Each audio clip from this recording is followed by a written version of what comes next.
To clean Roomba's front caster wheel, pull firmly on the front wheel to remove it from the robot. Remove the debris from inside the front wheel cavity. Remove the front wheel from its housing by pushing it through from underneath. Clear any hair wrapped around the wear guards.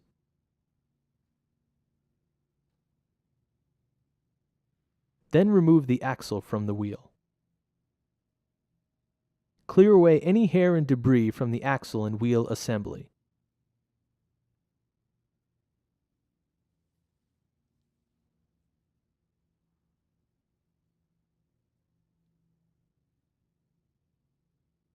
Reinstall the wear guards and shaft assembly to the wheel.